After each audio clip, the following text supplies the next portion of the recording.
You're listening to the Second Mass Report, the Falling Skies podcast. This is Frank Stella with you once again, along with Rob Southgate. Going through Season 4, Episode 5, this episode called Mind Wars. Hey, Rob, before we get into the episode, we have some big news to report coming out of the giant news Falling Skies world. TNT reported just a few days ago that Falling Skies has been picked up for a 5th season and apparently the final season of Falling Skies to be aired next summer. Yeah. Wow. Very exciting. I am so glad to hear this. You know, not necessarily that the show is ending. Am I glad? But I'm glad. I mean, this is exactly how you want to hear that this is going to be the last season. You want to hear ahead of time that they're planning on it being the last season. Right, that it doesn't just end. That would be the worst. Where they just kind of keep going and going. They're trying to jump the shark, and then things just Shark Tank. Ooh. And then, and then it's just, oh, bummer. We tried to cliffhanger it, but the network canceled it, and it's done. No, I mean, I was so excited. I think I put on Facebook or Twitter, one or the other, I said, this is the greatest news that we could hope for because it means we're going to be getting the ending that this show deserves, the ending that we deserve, and I'm really, really pumped about the 5th and final season next summer. As I understand, it's going to be 10 episodes, so not sure exactly why they decided to go back to 10 instead of 12, but all in all, 5 seasons, 52 episodes total, and at least that's what we're hearing as of right now. So, yeah, I'm very, very excited about this news. Yeah, I think it's just excellent. And you know what? You're completely right. I mean, I read somewhere somebody put that it was bittersweet. It's their final, but at the same time, we got a 5th. To me, I take it as all sweet. I think the show is doing great. I think it's got really great momentum. I think a show like this, going into like 6, 7 seasons, even though part of me really wants that, I think that we're going to get a lot more impact out of it, having it end at 5 and having them complete this story. And what's huge is the show is going strong. I mean, they've been posting good numbers. After that first episode, a lot of negative comments. I was a little bit worried, but it's definitely picked up. And the comments, like I've noticed a lot on Twitter, a lot of really positive comments. People saying, "Boy, I'm glad I stuck with it." Yeah, absolutely. But I'm just so glad that they decided to end the show at its height really well. It's going strong because it's not going to be, oh, the numbers are tanking. Please, TNT, let us do one more season. We promise. Well, no, I mean, this is as good as it gets. It is a little bit bittersweet. I'm sorry to see it go. I love this show. There was a time when I hoped that it was going to get picked up for a full season or maybe even something like a Falling Skies movie, things like that. I don't think we're going to see anything like that. I think you might be wrong. I think that could be where we're going. They can end this thing after 5, but unless they resolve it in such a way that there's just no way that the story can continue. I mean, this is a Spielberg property. They very well could do a movie where we get more of that space stuff that you and I were talking about last time. And it's not that they couldn't do that. It's just that they've got a universe to work in here. So they do, but you have to, when you talk about movies, a movie needs to be something that can stand alone. I mean, unless it's, like Lost, the movie where everyone, it's going to have good numbers regardless. But I mean, this is Falling Skies. It's basic cable. Not everyone, I know more people that don't know what Falling Skies is than do. Right. Or I know more people that, yeah. So I'm actually kind of amazed by that because even like out with friends, and I'll mention that you and I do this podcast, and like a lot of our podcasts we do, they know what they are. When I get to this one, it's usually like, what's that show?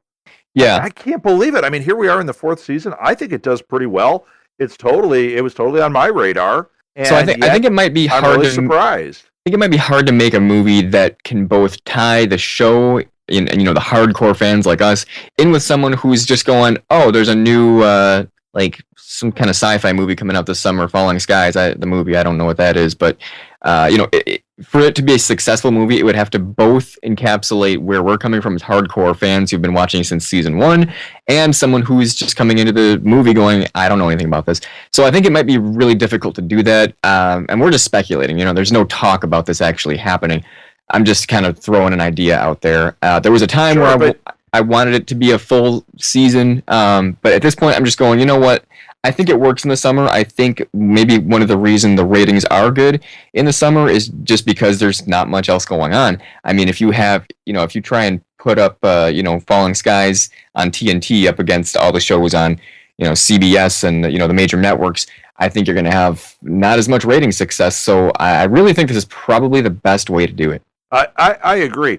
I'm still disagreeing, though, with the movie thing. I mean, if you look at Serenity, Firefly was canceled after one season. Mm-hmm. They put out the Serenity movie. The reviews were fantastic. That movie has a life of its own. Did it make $1 bazillion? No. Does this need to make $1 bazillion? No. Look at what they did with the TV budget. If they do that with a movie and keep this storyline, but really make it concise and tight, I think they could have a hit on their hands and not have to worry about what came before it. Now, can someone just watch Serenity without knowing anything about Firefly? Yeah, because I actually did. Okay.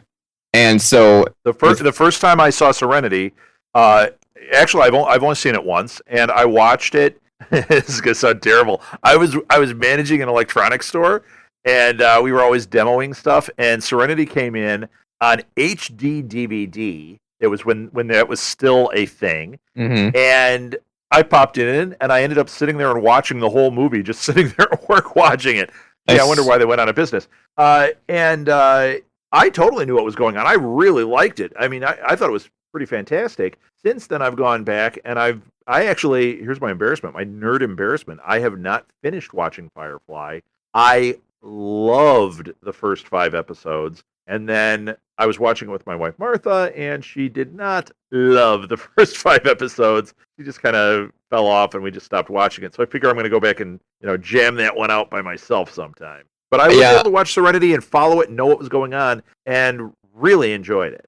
Okay, and do you think Spielberg would do something like this with Falling Skies?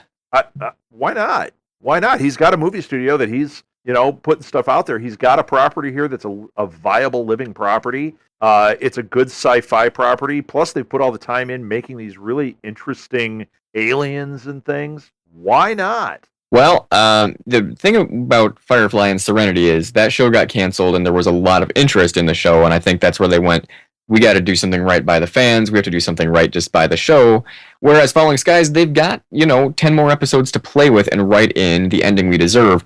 Why would they do that and a movie? Just to make money? Or, is there more reason why are they going to feel like, we're not going to be able to fit the ending we want into 10 episodes, so let's do 10 episodes in a movie? I think they can resolve the show, okay? Completely resolve the show. And for a movie, it takes place 10 years after the show is completely wrapped up. It's new people. It's a new story. I think there's no reason that couldn't happen.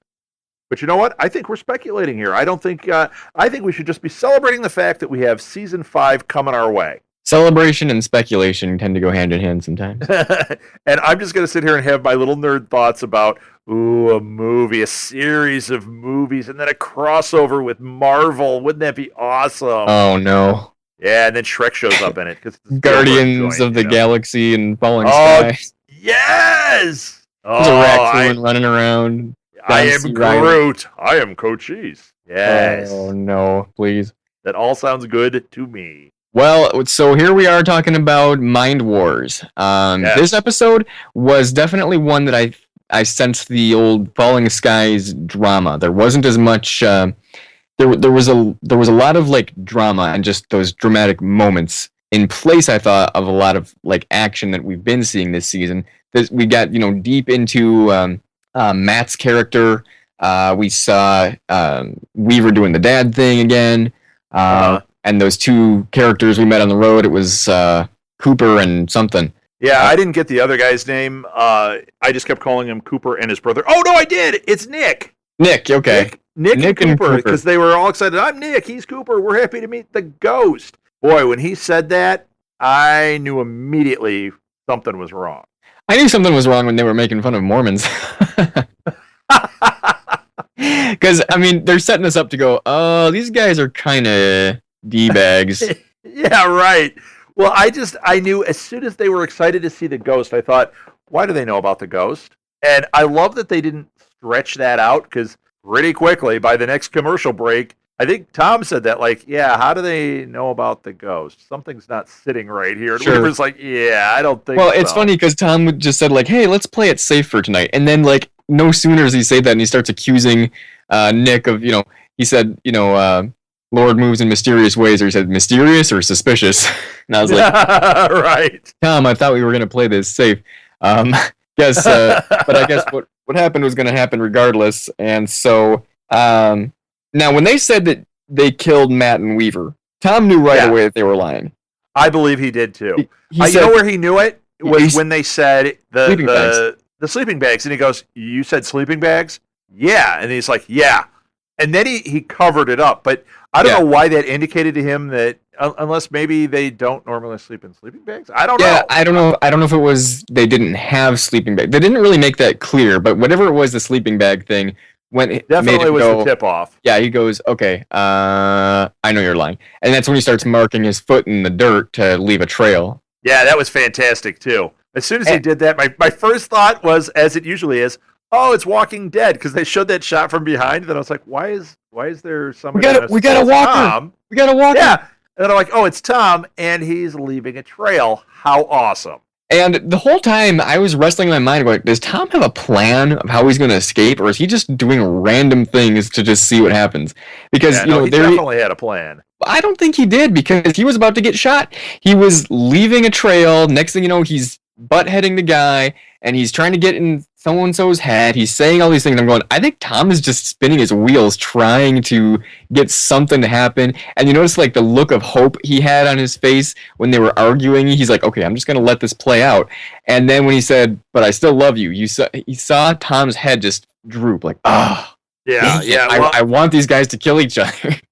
I think that he did have a plan. I think that he was looking for the cracks, and he found them with Cooper. I think that's what his plan was. It didn't not necessarily that he had a plan like, I'm going to get this guy to do this. He was about to get shot. If Weaver wasn't right there or Johnny on the spot, Tom was a goner. That was kind of shocking to me. I did not think when that turned, just before that, I was really thinking, okay, Cooper's a new cast member. They're going to have a tension, but it's going to resolve. Oh no, that's not the case. Yeah, I guess a little bit in my mind went like, oh, now this guy's going to be Tom's new buddy, and they're going to go back to the second mess, and like, oh, nope. Yeah, no. But I'm just saying, I don't think Tom had a very clear-cut plan. I think he was just trying things out. Yeah, I'll go with that. I don't think it was a clear plan, but I think that his whole thing was he was just trying to find the cracks, and he was going to poke at this wherever he could. And Cooper was the perfect place to poke, because as soon as he figured out, you know where it was where he first got the idea of what to do was when Cooper had said that he shot them in the sleeping bags, and Tom says, you didn't even have the guts to look at them. Now, first of all, Tom, for whatever reason, knew they were alive, but second of all, he knew this guy has a heart. He's not a cold-blooded killer. The other guy, I think, would have just done it, and I think Tom knew that. Speaking of, that's why he just kept working at him. Yeah. Speaking of having a heart, we saw some Matt moments this week. Yes. It started out with him not wanting Tom to kill that bunny rabbit. Right. And now it's funny because Matt, and I guess not funny, but Matt is all about killing aliens. I mean, even back in season 1. Yeah. Even back in season 1, him talking to Pope about, I wish there was a way we could turn these weapons against them. Going out with Tector and that other guy in season 2 blowing up aliens. And, he's all about killing aliens. But, he has no problem with that. But there it was, he didn't even want to see that rabbit get hurt. Then, he was mad at Cooper and Nick for kidnapping his dad, but he didn't want to take that shot. He didn't want to hurt a person. So, is that... Do you think it was he didn't want to hurt a person, or he was so scared of hitting Tom? No. Because I was thinking it might be that, because if you watch, he never calms down enough, and it keeps moving over towards where Tom is. When he pulls that trigger, if it pulls to the left a little bit, Tom's dead. And I was thinking that he just, if it had been a clear shot, I think he may have done it. I don't think he had the nerve. I don't think he had the nerve to take the shot. And yeah, maybe he won't kill a human, is what it is.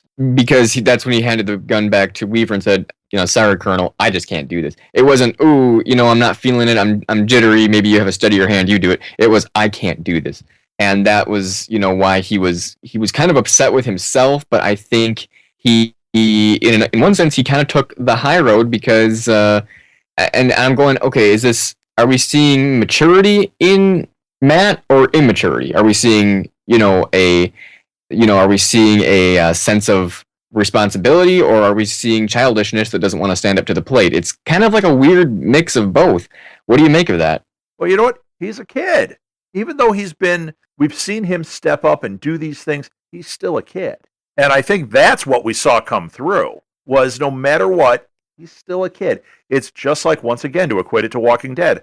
Carl, even though Carl is tough and he's a kid, he's about the same age as Matt, and he has no problem shooting whatever, and he's done some things that you go, wow, man, Matt would never do this. At the core of the show, you realize very often he's a kid. He found a thing of pudding and sat and ate a giant tub of chocolate pudding because that's what a kid would do. You know what I mean? That was on Walking Dead. Mm-hmm. So I think that's what we're seeing here is we're seeing that in this case, I'm not saying immaturity, but it is immaturity. It's not immature like, oh, farts are funny. It's immature like it's how I'm immature. It's immature like he's just not mature enough to handle that situation. By the way, farts are funny. What do you think if he did take that shot? Or just hypothetically, would Tom have wanted him to take that shot? Oh, that's a really solid question. Because I almost expected Tom to say something when why did you take that shot? No, Matt said thanks for not making me take it, or thanks for whatever. And I thought Tom was gonna say, wait, you were about to shoot what? Hey, what? And I was like, oh, there was nothing made about that. Yeah, because in the past he didn't want him to be around the guns that way and doing that kind of stuff. So yeah, I think he wouldn't have liked it. Well, and by season 3, we saw Matt, pretty much being a soldier. We saw him snooping around, planting those bombs at the beginning of episode 1 of season 3. So I think at that point, Tom was okay with Matt kind of getting into the battle a little bit. But actually taking a shot and to kill a human, I'm kind of wondering if Tom would have been okay with Matt taking that shot. If he would have had a talk with Weaver like, dude, you are a military man. There's no reason for you to make my kid shoot another human, even if he asked to do it. I'm not okay with that. And I thought maybe Tom was going to have that reaction, but we didn't really sense that. Yeah, although, you know what, we didn't sense it, but that's still maybe a conversation in the future. There may be something where he makes a reference to it. I don't know. Right. Because this is a topic that has come up before. Yeah, but I think it really didn't come up at all in season 3, and I feel like maybe we're past that. Yeah, maybe we're past it. That's pretty solid, too. I can agree with that. So, what are we going to I think I'm kind of agreeable on everything right now, so. Okay. I am. I'm just have some drinks there? No, I'm in a happy place. I enjoyed this episode quite a bit. I had a lot of fun with it. Even though there were things that were not so fun, yeah. I just found this to be... It felt like the show is really hitting its stride for this season. And it's interesting that you say that because I don't know if we want to get into this later or sooner, but next week's episode looks insane. If you saw that promo. Oh, it looks so good. So, but before we go there, what's going on with Lexi and what's going on with Ben? And okay, I'm a little bit confused because Falling Skies did one of their trademark moves, and I think they've done this at least once every season so far, where they have like a pretty big thing take place, but you don't see it. Like somebody comes back and tells you about it. Yes. And I feel a little bit. I always feel a little bit like what's the word I'm looking for? A little bit slighted when they do that, because I feel like way to save time and money by just having somebody come in and tell me what happened. Because you just missed the most amazing thing. Let me tell you about it. And it would cost a little bit to show you what happened. And it's something that I would have wanted to have seen. I would rather have seen that than an extra scene of Cooper and Nick, to be honest with you.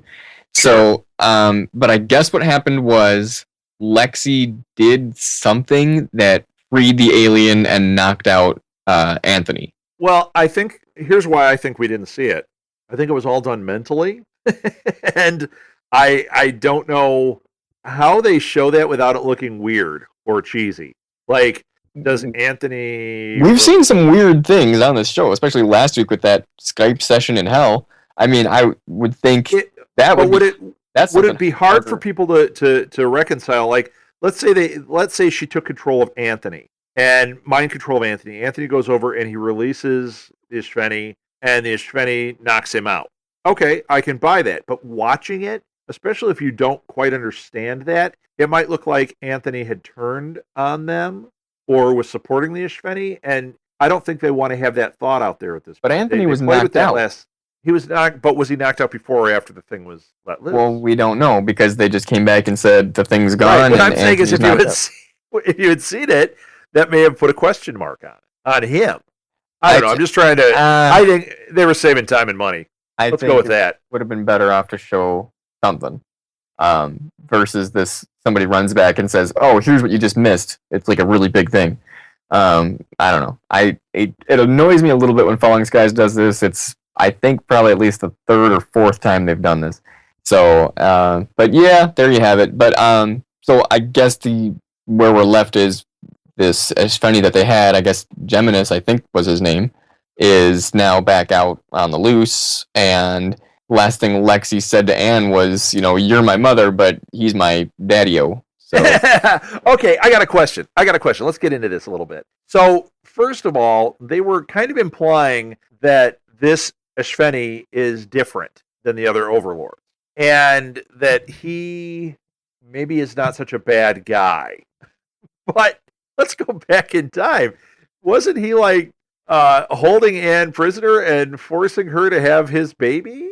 I mean, he's not a good guy, and I'm not sure if Anne is supposed to remember that, because she wakes up with these memories, but it's not, a conscious memory like, oh yeah, I remember when this happened. It's like something kind of embedded or brainwashed or amnesia or something. Yeah. I'm a little confused by this, because here's where I was having a little problem with it. I can actually pinpoint it. It's up until now I couldn't quite pinpoint it.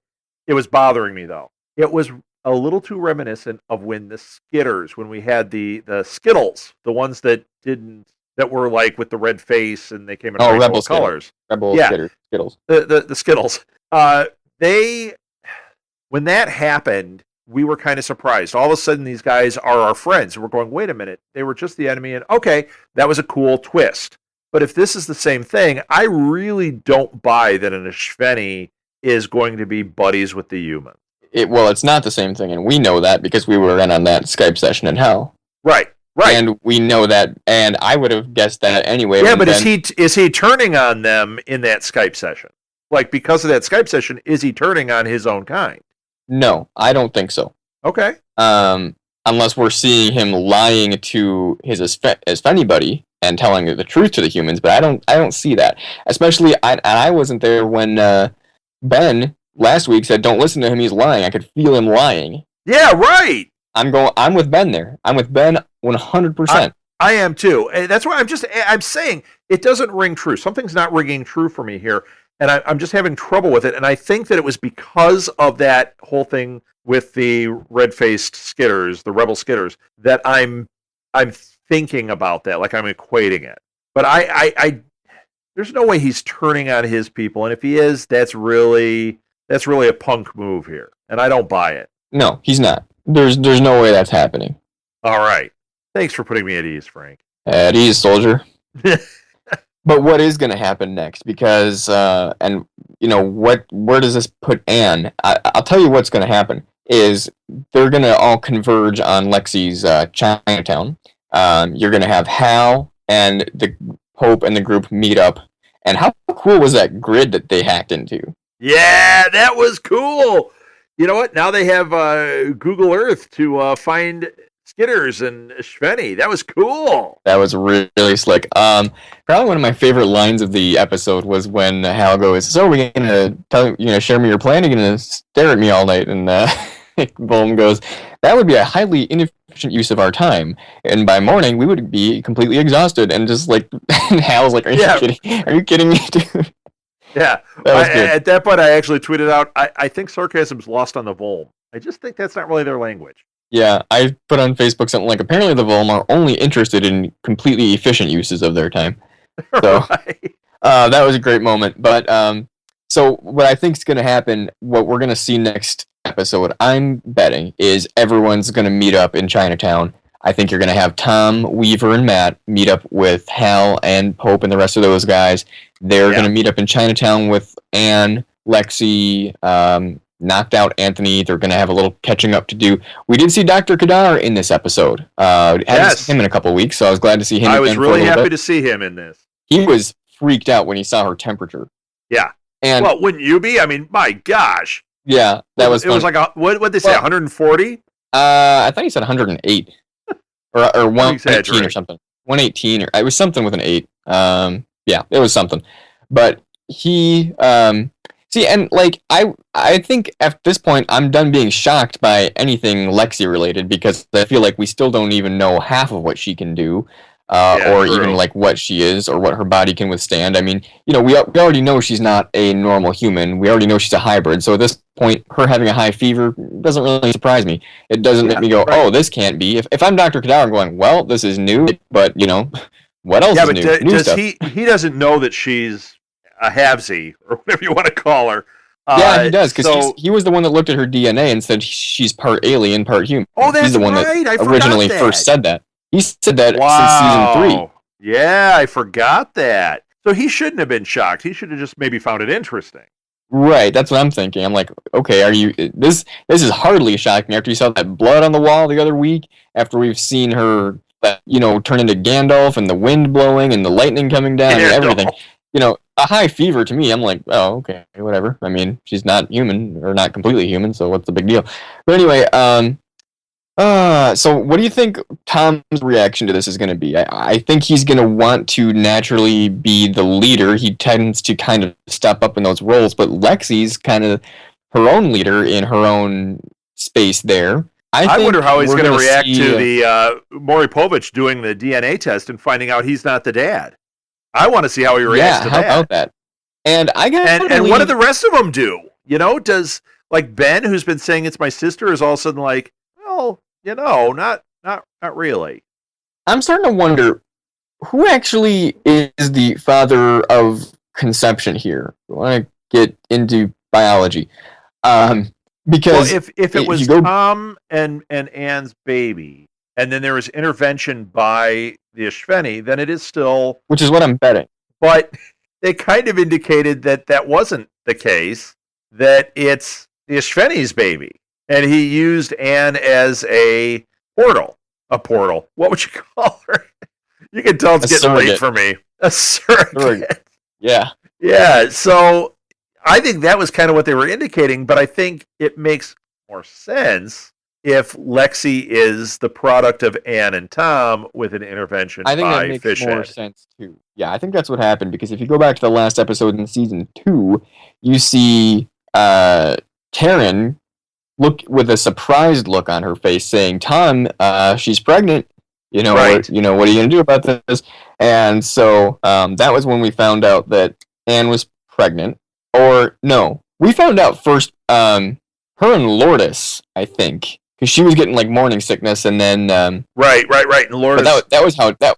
Yeah, but that was how Tom found out, because Tom, they were all held captive in there, and Karen was threatening the pregnancy, and she said, "Tom, she's pregnant," and so that was, how that happened, and she had a look of surprise on her face, not like, "Oh, I know you're pregnant because we got her pregnant," that thing. So I'm guessing it's like what we're saying, where it's Tom is the father of conception.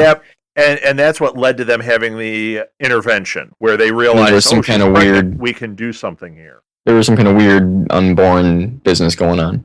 Yeah, that big weird umbilical cord thing, and fish heads I'm everywhere. I'm guessing that was some sort of DNA rearrangement project. So I'm still betting Tom's the original father. All right. Well, we'll see. Maury Povich is going to clear it up. Right. Yeah. And whatever happened to his caveman days? Didn't he have some kind of condition that he was, I forget what they call it, some agoraphobia, it was what they called it. So now it seems like he's kind of gotten over that, or at least, he's not making a big deal. Whereas in season 3, he was, I'm not going up there. I'm not climbing this ladder. But you know what? If he still had it, he's still back in Massachusetts, stuck in a hole. I guess. So they had to go, yeah, let's have him get better. But he doesn't seem uncomfortable. He's out among the people. I mean, he's not trying to find another little. You know what, Frank? He did say that his time with Lexi has changed him. Like it was a big thing. I wonder if maybe that's what changed him. Maybe he got over it or something. Maybe she cured him. Right, right. It became his attentions went elsewhere, and his OCD and everything else became secondary. They became less important to him mentally, and maybe it's not that he's cured, but they're just not there. Hmm. You know who we haven't seen is that woman from last season, Tom's assistant. You remember her? Yeah. Well, no, didn't she go with the with Charleston? What do you mean? We haven't really seen Charles. You mean the ghetto camp? No. Yeah, I don't know. We haven't seen. I was thinking that something was resolved with her. I don't think we've seen her at all this season. I don't remember seeing her. There were a handful of people that we didn't see from Charleston back in season 3. There were a handful of people back then, and I'm going, where were they? Oh, you know who else? Colonel Porter. What happened to Porter? We haven't. I don't know. There's like a few people, and I was hoping we'd see Denny. I was hoping we'd see Dr. Kadar. We've seen both of them so far, but I'm going. Yeah, I'm like, wait a minute. We're Well, you know what? After they all went to the camps and everything, we don't know how many went where. So I mean, there are characters out there that could pop back up. Yeah, they could. Or that got killed in this, and maybe as the season rolls on, I mean, there could very well be a point when they're talking about it and mention some of these characters, and we find out, oh yeah, these people are dead, and this is what was going on. Yeah, and I'm guessing some of those people got left back in Charleston. I'm guessing Tom's assistant was left there when they went up to take down the structure in Boston. I'm guessing Colonel Porter wasn't there either because we didn't see him. But now I'm going, like... Yeah, but what happened? Where are these guys? Yeah. And is it a matter of the scriptwriters just didn't write them in? Is it something where they weren't going to be available next season, so they're kind of just trying to quietly brush them into oblivion? Like, I don't know. I feel like I'm a little bit like, oh, like, where did these guys go? Come on. But they have boy, I can't remember what happened with this guy. Remember the kid in the first season that was kind of the younger guy that wanted to be part of the military with them? And come on, Jimmy. Jimmy. Did they ever resolve his story? He died in season 2. Yeah, I can't remember. It's been a while. Weaver gave what him. What happened to Jimmy? Weaver gave him a compass, and he kind of became good friends with Ben. Yeah. I remember all that. And they were out hunting skitters one night, and it was actually the red-eyed skitter that actually killed Jimmy. He threw him up against. I remember now. Threw him up against a tree, and got like impaled with this branch, and then just a day or two later, he just kind of passed away. And then they had a whole funeral for him. That was probably one of the saddest episodes, if not the saddest, in the entire series. Yeah, I remember that now. Like I said, it's been a while since I've seen that, so I didn't quite remember. He was just one of those characters. I thought of him actually the other day. I was kind of thinking about characters that have slipped by, and he was one that I thought of. So yeah, that's unfortunate. That's unfortunate. I forgot about that. Yeah. Way to bring the podcast down and bum us out. Yeah. But there's just characters who I'm going, there's just no resolution. There were a few characters who sometimes they'll say, oh, in between this and that season they died or something happened. But right. There's a few other people too, and I'm trying to remember what happened. Wasn't there a guy, there was like a military guy, I forget his name. I thought we saw him in season 3. Max Headroom, because he died. Is that the actor's name? No, that was the character he used to be, Matt Frewer. He was that colonel that died when the plane crashed. Oh, right. Yeah, he did die. Okay. So he died. Who else? Arthur Manchester died. I kind of liked him. Locke. Yeah, I liked him too. Let's see. Who else? Yeah, it's mainly. How do you not like Locke? When Locke shows up, you know you're in for a good time. He was always a little bit wishy-washy. I don't think he was a very strong leader. But still, I didn't. Was Locke. Yeah, I liked him on the show. I was hoping he would last longer, but Lourdes had to. Yeah, way to go, Lourdes. Yeah, I'm just thinking it's mainly. Frank, is Team Lourdes really done for you?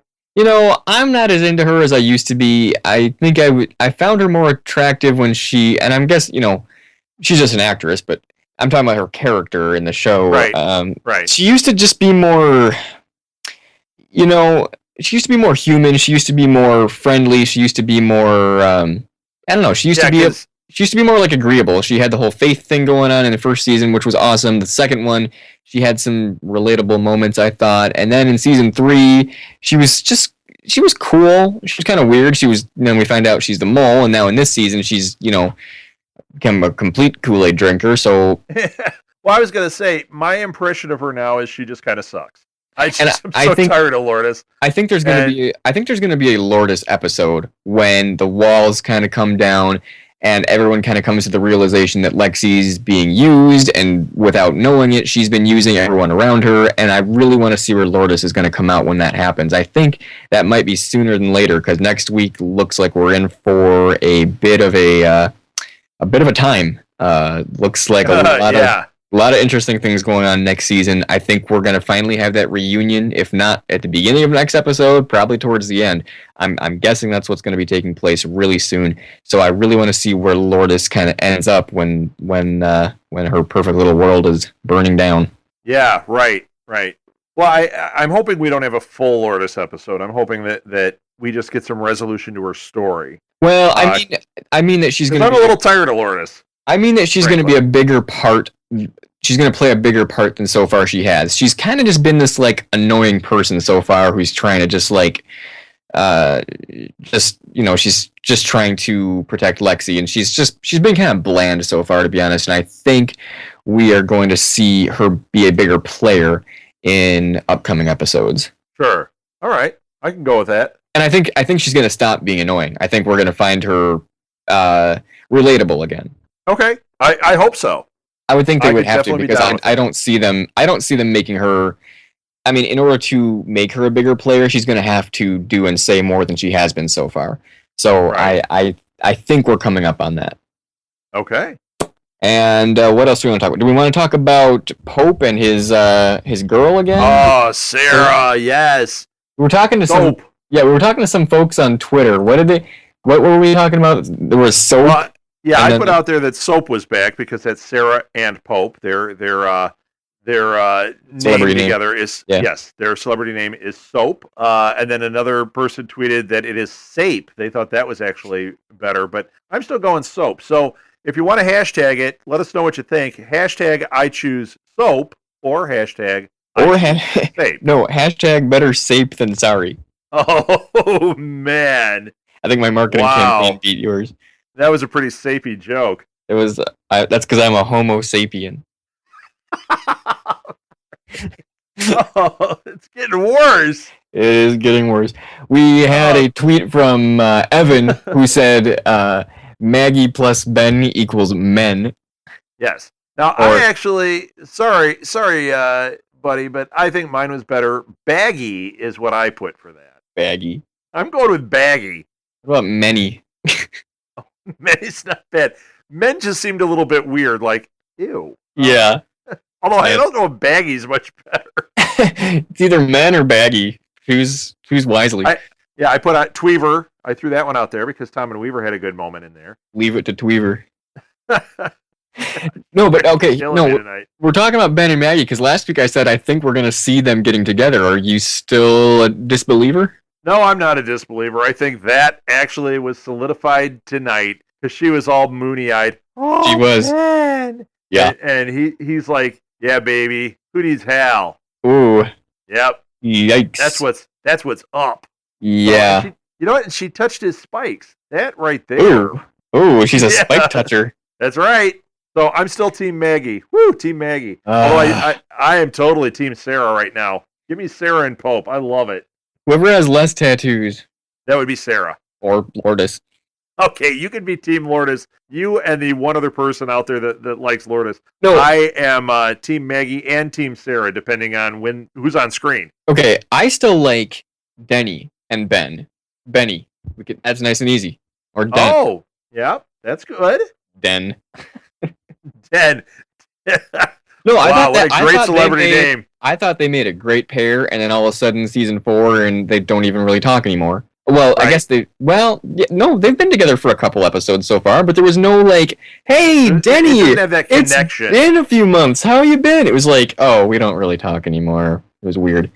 So, I like them together though. But But isn't that how high school is? You know, you're friends with people one year, and the next year, yeah, I see him in the hall. I don't really that's talk to him. that's still how things are. And right when you think you know who's good with who, yeah, suddenly you were wrong. Poor Frank. Yeah, you can tell I'm bitter. I don't hide it. Yep. Well, Frank, we're good. Yeah. Well, you I and share me, tinfoil hats with you. you and I, we don't have any drama. That's right. The only drama we have is on TNT. Hashtag boom. Boom. All right. Well, did we cover it all on this one? There's not anything else that I got one more thing. I thought this was cool too. When Hal set the trap for the mech, and then Sarah and Pope drove and hit the mech, and I thought that was great. I just really enjoyed all that. Somebody tweeted something very funny. I don't know who it was, but it was very funny. They said, Hal and his crew are going Ewok on that mech. Wow. That was excellent. Yeah, that was straight out of Endor. Yep, and somebody else had another one that they said, it's funny, you would think a mech would do more damage than a deer to that car, but apparently not. Yeah, I don't know. And I don't, like no damage. Yeah, I thought those things were made out of some kind of crazy tough metal. Yeah. But you know what was really fantastic? When was it Cochise at that point, or was it Shaq? I don't remember which one was there. When they went up and they the mech falls down and it just goes up and reaches into its body and rips the guts out. That was Shaq. And that was awesome. Radio Shack. Because in the past, what we've seen is, they keep shooting at him. Apparently, they have a weak spot. Yeah, and I guess the Volm are beyond doing things the Ewok way. That's why he said this is highly irregular, or whatever he called it. Yeah. Highly unconventional, whatever word he used. I didn't believe it in Star Wars. Why would I believe it here? Use the Force, Shaq.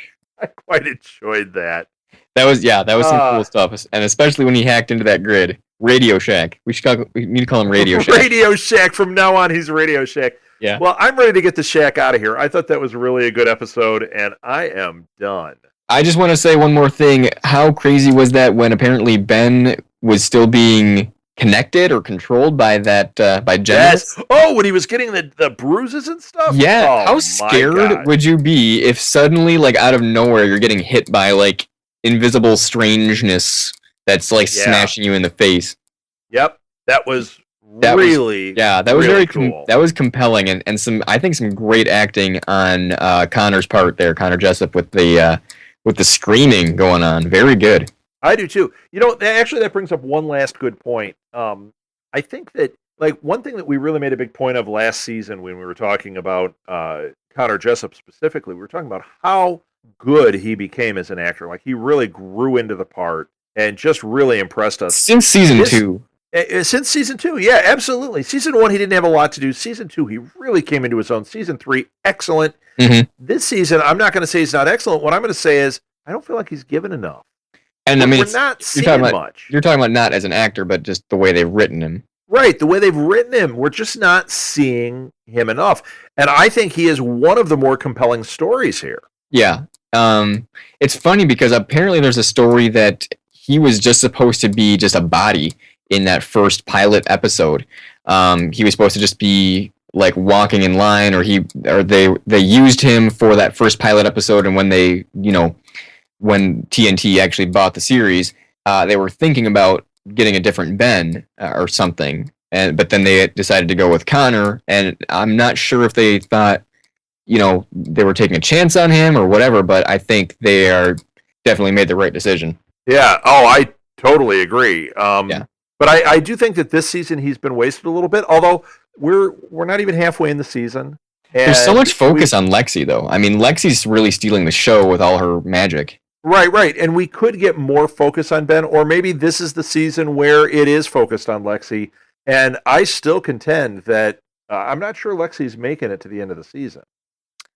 I would not be surprised if she is done before this season is over. Wow. Yeah. And we haven't, as an audience, I don't feel like we've completely fallen in love with her. I don't feel, I mean, when Jimmy died, I was like, oh man, you're crying along with him. If Lexi died, I just feel like I'd be like, oh, she was weird, I don't know. Yeah, I don't feel that connection. And it's weird because last year when she was a baby and then we saw her as a kid, I was starting to feel that connection. And here, I think it might have just been too much too fast, and she's too weird. That I And just kind of and feel like, that's unfortunate. I mean, but her entire life is just too much too fast. You know, I mean, she's yeah, not. I don't think she's slowing down with aging, but I'm almost wondering, are they going to need a new Lexi actress before the end of the season? I mean, right, with how fast she's aging and time's going by. I mean, she should start looking like she's in her 30s pretty soon. You know? right, right. Yeah, she doesn't seem to be aging right now. I mean, has this been the course of a week, and that's why we haven't seen her age, or is this? Well, even at that, I would think in a week she would start to look different. And does her hair grow faster? Does her fingernails grow faster? Does she need does she need to shower, 5 times a day? Like, I'm just wondering, Are like, you going to get into BO things here with her? I have no idea. I'm just like, there's so many questions about Lexi, and I feel like Boy, you want to know everything if you want to know her showering habits. the questions are kind of piling up. Maybe she doesn't shower at all. The questions are piling up, and I feel like we still, and even that Gemini said, you still don't really know like what she is yet, Yeah, and yeah. it's like, well, tell us.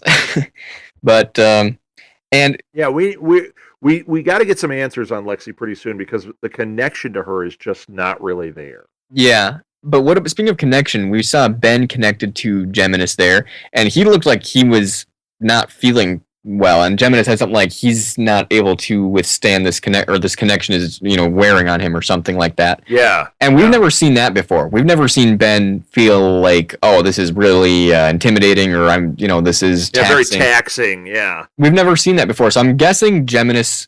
What we have seen is that Overlord back in season 2 when he made Ben start coughing up blood or something.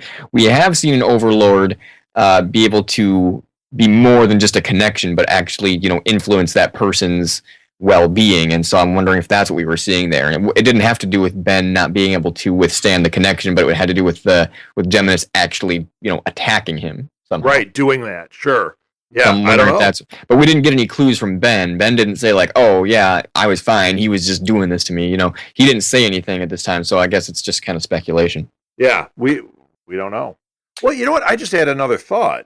Like we're gonna get the shack out of here. Well, I would like to, but last thing, just dealing with what you just said, we saw how when they were beating on the alien that it was physically affecting Ben.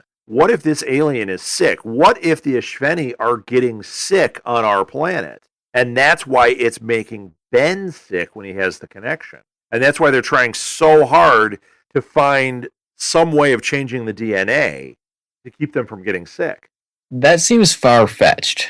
Because what I think the focus of what we're talking And the rest of it isn't? Well, it's far fetched based on what we are seeing and what we're hearing. Because we're hearing about this new Ashveni power source or power grid, whatever the coach has been talking about, and where they're going to find that and what it's about.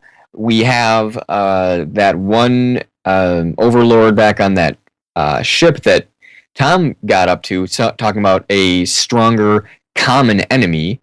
We don't know what that is. And what's up with that? That hasn't surfaced. But those are the things we're hearing about. We're not hearing about anyone getting sick. We're hearing about a common enemy that we don't really know anything about. Cochise doesn't really seem to be talking about it. And Tom, I don't think Tom's really asked him yet, but there's something about a new power source. So I think those are the two main focuses right now, and then they're trying to deal with the humans. But and then there's the skitterizing thing, and but you're also assuming that would be something resolved this season. If they have one more season, they have a 5th season. What if that little clue we saw there is just a little clue, and it doesn't even really get addressed in this season? Next season, that starts to come to light. You're talking about the new enemy? Well, I'm talking about the sickness. Okay, but so far the sickness is just something that you invented. We haven't heard anything about a sickness on the show. Right, but what I'm saying is there is a possibility that is something that's going on, and it could lay dormant. Because what the argument you were making is we've got these other things that are not getting resolved. They've been introduced this season. Yeah, they have, and they do need to start addressing some of these things. But what if going into the final season we find out like the stakes are raised because of something like that? Because I can't figure out why he's having this type of reaction to this particular Ashveni. And again, my theory is that the Ashveni is actually the one who's who's doing it. Who's doing it. He's the one who's making Ben, look nauseated or whatever he was looking there. And then we saw how he was using Ben as like a punching bag there, that connection. And Ben didn't even realize he was still connected. Ben was kind of going, what is going on? I don't know what's happening. So, yeah, very weird stuff. Sure. Okay. All right. I'm done. All right. Well, and we'd love to hear your input as well, because we are on Twitter and Facebook. You can find us on Facebook by simply searching for Second Mass Report, the Falling Skies podcast. And on Twitter, follow us at Second Mass Pod, or send us an email at secondmassreport@gmail.com, and we would love to get your thoughts and input. Our live tweeting is kind of going gangbusters. We love hearing you from there. I'm a little bit lonely on Facebook, so give me some comments or messages there. Emails would be great as well, and we'd love to mention your thought or comment or question in an upcoming podcast. Excellent. Frank, you want to give your Twitter account? Yeah, you can find my Twitter on, let's see, I'm at DJ Frank Stella, and so that's kind of my career Twitter feed. So help me make it more active. Excellent. And mine is at R Southgate, and you can tweet to either one of us there also, and if it's something related to Falling Skies, we can always share it through the Twitter and everything. I'm just trying to find more ways for us to communicate. Two more quick things from me. You can find past episodes of this and all of our other podcasts. We've got close to 40 of them now on our network at www.southgatemediagroup.com. You can also find all of them on iTunes, on Stitcher, on Podbean, Podomatic. If it says Pod in front of it, we're probably there. This week, one of the coolest things is we got on, we were on it before, but now we've added to it. We're on TuneIn Radio. I love it because when you go there, it really makes it look like we're a radio station. So it's just a really cool app, and we have all of our shows on there too. So and the cool thing about review us, yeah. I was just gonna say the cool thing about podcasting is it's on your time. You can listen to us whenever. You don't have to be tuned in at a certain time. Right. You can just kind of come to us whenever. So it's like a radio station that is all about you. Yes. So yeah, please rate us and review us. It does help. It not only helps us, it helps us figure out what we should do with the show, the direction of the show. But it also helps other people find it. So if you're a fan of the show and you look at it and go, I wish more people listened, go to iTunes and review us. The more activity it has, the more it ends up like in the top feeds on iTunes, and that draws a lot more people to us. So if you want to help the show, that is a real easy, completely cheap way of doing it. It is completely cheap. And you can send us emails also at southgatemediagroup@gmail.com. Wonderful. All right, I'm done with the shilling. Done with the shilling, done with the shacking. Oh, I'm not done shacking, not ever. The Second Mass Report, the Falling Skies podcast, is a production of the Southgate Media Group. Until next time, stay vigilant, stay active, and stay brave. If you would like to donate to help pay for this and other Southgate Media Group podcasts, simply go to our website, southgatemediagroup.com, and click on the donate button. It can be as little as $1 or, well, as much as you want. Help keep this fun going by supporting this and our other shows. Thanks again for listening, everyone. You're the best fans in the world.